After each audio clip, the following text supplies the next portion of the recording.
Today lecture start 5th unit.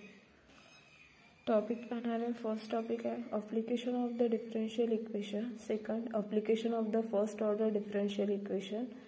Third, application of second order linear differential equation. And fourth, Newton's second law and Hooke's law.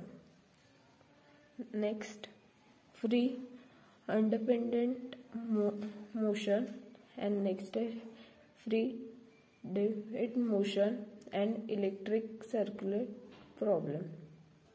The first आपण पाहणार application of differential equation. application of first order differential equation आहे त्यात mix problem पाहणार आहे. Mix problem मध्ये काय म्हटलेलं आहे?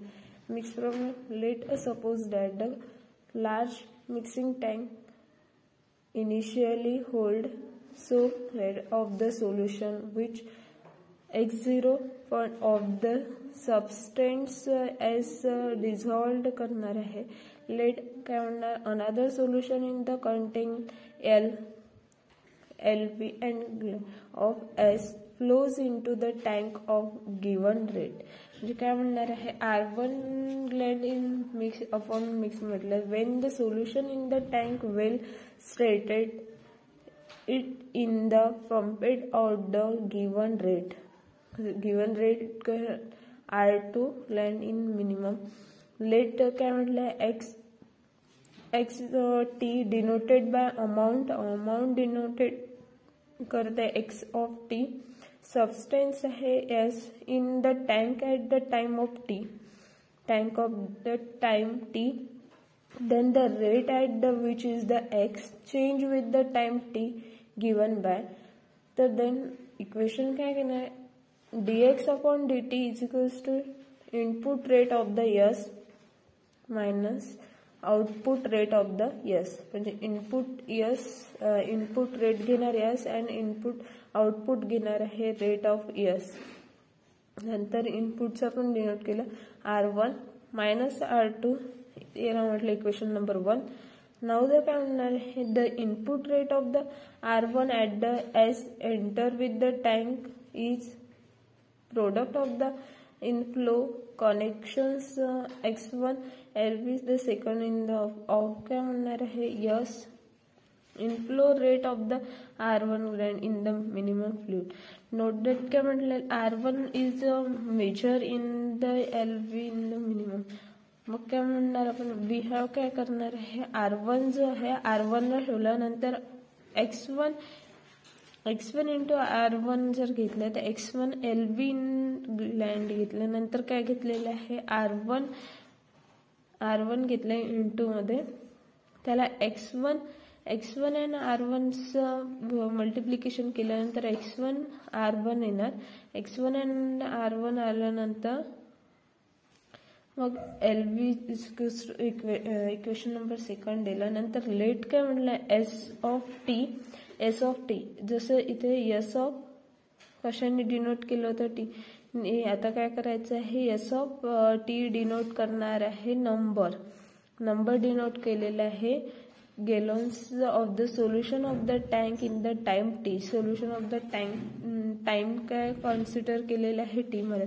देन काय म्हटलं concentration of airs tank as well as काय म्हणते आउटफ्लो ऑफ इज काय करायचं x upon s LV and at any time of t hence output rate R2 चे काढायचे आहे. हे R1 चं घेतलं R2 चे साइन गिवन बाय काय करायचं आहे R2 is equals to x upon s घेतलं इंटू R2 केलं x upon s घेतल्यानंतर LV इन मिनिमम नंतर x मल्टिप्लाय बाय R2 जर घेतलं x R2 अपॉन s मग याला म्हटलं इक्वेशन नंबर 3. हे काय मिळालेलं आहे आपल्याला R2 मिळालेलं आहे हा R1 मिळालेला आहे आणि dx अपॉन dt काढला. म्हणजे इक्वेशन 1 and 2 and 3 वरून काय म्हणणार dx upon dt is equals to x1 R1 minus जो आहे तो काय केला x R2 अपॉन s जो इक्वेशन नंबर काय मिळालेला आहे 4. इक्वेशन नंबर 4 कशावरून आलेला आहे इक्वेशन 1, 2 and 3 वरून. Which is the first order differential equation the solve equation 4 ला we obtain the amount in substance time. Time काय म्हटलेला आहे टी वरून आपण काय करणार आहे फर्स्ट ऑर्डर डिफरन्शियल करणार इक्वेशन नंबर 4 ला सबस्टन्स करून. म्हणजे आपल्याला रिमार्क काय आहे R1 is equals to R2, then clearly substance of T is equals to S0 is a constant value म्हणणार. नंतर सेकंड मध्ये रिमार्क काय म्हटलं when R1 greater than R2 or R1 less than R2 then number of the of solution tank is the either increasing जे आहे ना त्या R1 greater than R2 और डिक्रीजिंग मध्ये काय येणार R1 less than or equals to R2 at the net rate R1 minus R2. मग third मध्ये काय इन सेम प्रॉब्लेम आहे. सम प्रॉब्लेम मध्ये काय x0 and or x1 may be 0. In some problem R1 and R2 may be 0. नंतर काय remark दिलेला आहे. रिमार्क वरून काय येणार आहे जर R1 और R2 काय येणार आहे मे बी तर 0 येणार आहे आणि x0 आणि x1 जे म्हटलं ते पण काय येते x0 आणि x1 मे बी काय येते 0 जे रिमार्क दिला आहे त्यावरून second example a tank initially contains so less of the poor water starting at the t is equals to 0. Brine content to be of dissolved salt per gallons flows into the tank at the rate of the 3 gallons minimum. The mixture is the kept uniform by the stringing and the well straightened mixture simultaneously flows out of the tank at the same rate. Then first how much salt in the tank in the any time t greater than 0 and second how much the salt it present at the end of 25 minutes. Third करायचं how much the salt in the present after a long time.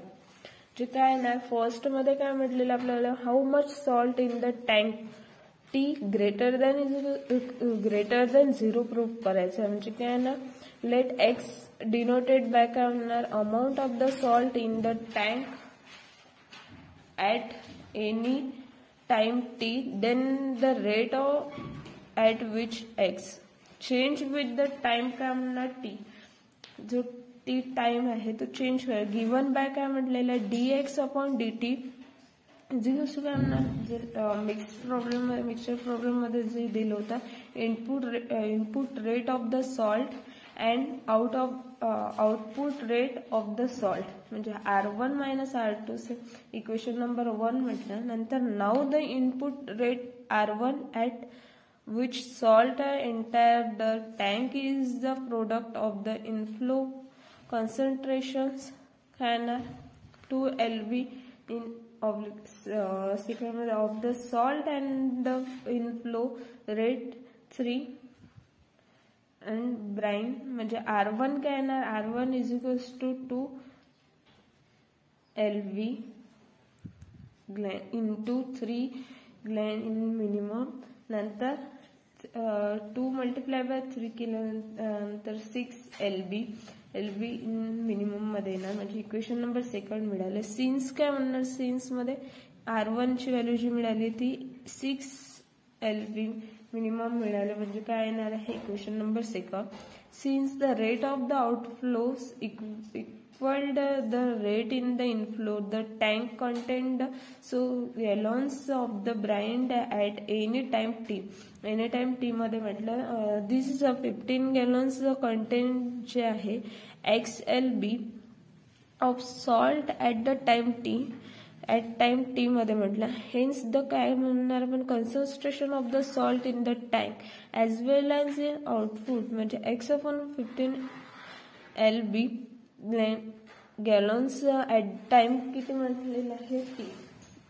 तुम्हाला काय proof करायचं होतं फर्स्टमध्ये तेच विचारलं होतं म्हणजे तुम्हाला जो टँक ऑफ टी दाखवायचा how much salt greater than equals to 0 दाखवायचं. तर नंतर काय होणार हेन्स बिफोर काय येणार हे आउटपुट जे रेट आहे R2 चे सॉल्टमध्ये R2 इज टू काय येणार आहे x/50 LB गॅलन्स इंटू 3 गॅलन्स म्हणजे हा x मल्टिप्लाय बाय 3 केलं 3x/50 LB मिनिमम जो आलेला आहे तो 3x/15 आलेला आहे. तर इक्वेशन नंबर 3 जे काय येणार युझिंग काय म्हटलेलं आहे युझिंग काय 2 and 3 in 1 take the from मध्ये जर आपण 2, 3 जो आहे युझिंग केलेला आहे फर्स्ट मध्ये जर यूज केलं तर येथे काय dx/dt is equals to 6 - 3x/50 equation number first मध्ये प्रूव्ह केल्यानंतर नंतर dt ची जी व्हॅल्यू टाकली 10 - x जर टाकली इथे जो x आहे हा इकडे गेल्यानंतर काय येणार आहे 6 - 3 जर केलं तर 3/50 dt केल्यानंतर इंटरग्रेटिंग केल्यानंतर काय केलं मायनस लॉग यूज केल्यानंतर minus log of 100 - x plus log of c is equals to 3t/50 म्हणजे log of 100 - x minus log of c is equals to -3t/50 ज्या आहेत मायनस साईन असल्यामुळे बाकीच्या याच्या साईन काय होणार चेंज होणार म्हणजे बाकीच्या साईन चेंज झाल्यानंतर लॉग कट होऊन जाणार. लॉग कट झाल्यानंतर इथे राहते काय 100 - x जो c आहे हा ऑब्लिक मध्ये जाणार म्हणजे 100 - x/c is equals to e raise to power हा जो आहे याच्या ईच्या रेस टू पॉवरला जाणार म्हणजे log of c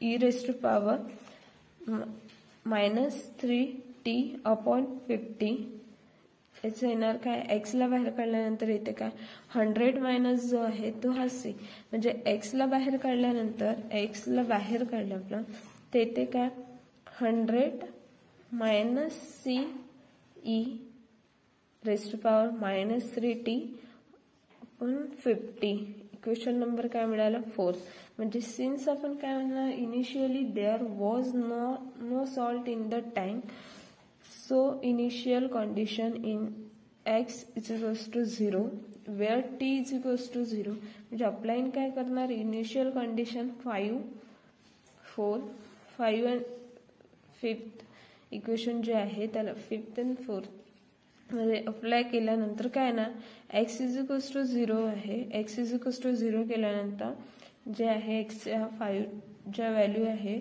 x is equals to 0 put केल्यानंतर 0 इज इक्वल्स टू काय ना 100 मायनस c नंतर और c इज इक्वल्स टू काय येणार 100 c ची c ला बाहेर केल्यानंतर 100 hence 4 reduce x is equals to 100 1 minus e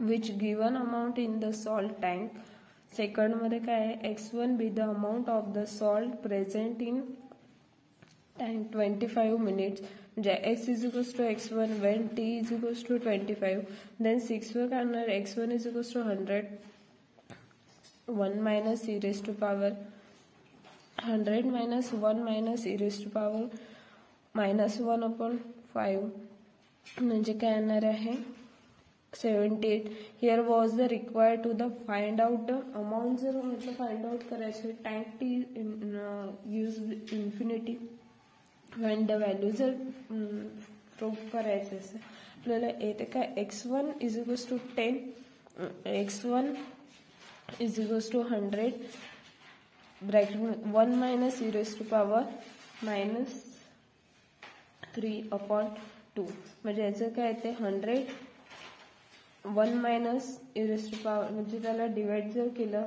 2 ने याला डिवाइड केल्यानंतर आन्सर काय आहे -1.5 इज इक्वल्स टू काय येणार आहे 78B.